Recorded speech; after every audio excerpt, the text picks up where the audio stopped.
I had always found something soothing about driving at night, the open road, the quiet, the lack of distractions. But that was before that night, before the road that shouldn't have existed, and the radio that wouldn't turn off. I was taking the usual shortcut through the woods, a road I'd driven 100 times before. My GPS lost its signal, which was nothing new, but my eyes widened as I noticed the fork in the road up ahead. A fork that was never there before. Curiosity trumped reason. I took the unknown path. The asphalt here was rough, as if unused for years. My headlights cut through the darkness but seemed to be swallowed by it just a few feet ahead. That's when the radio flicked on by itself. I reached to turn it off, but the knob wouldn't budge. Static blared through the speakers before turning into an eerie melody that sounded like a warped lullaby. Then a voice, whispery and low, began chanting numbers. 3, 6, 9, 12. Chills ran down my spine. The numbers repeated in a loop, getting progressively louder.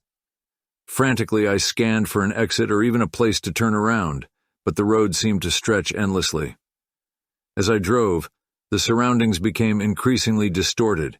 The trees looked like gnarled hands reaching out to the sky, and the moon, once full, now appeared fractured, like a broken eye staring down at me.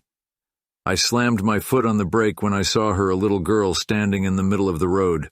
She looked up, her eyes were pitch black. My heart was pounding so hard it drowned out the cursed radio.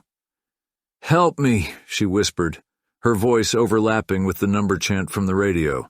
Instinct screamed at me to reverse to get out, but I was paralyzed by fear.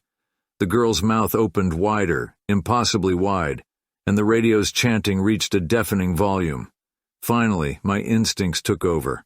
I threw the car into reverse, tires screeching as I sped backward.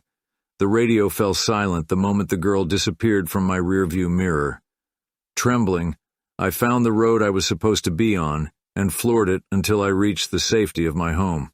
I parked the car, took a deep breath, and looked in the rearview mirror one last time, just to reassure myself. But what I saw made my blood turn cold. Etched on the backseat window were the numbers: 3, 6, 9, 12. I never drove at night again. But sometimes, when I'm alone in my car, the radio will flicker, and for a split second, I'll hear the eerie melody of that warped lullaby. It's a chilling reminder that somewhere that road and the girl are waiting and the numbers haven't stopped counting.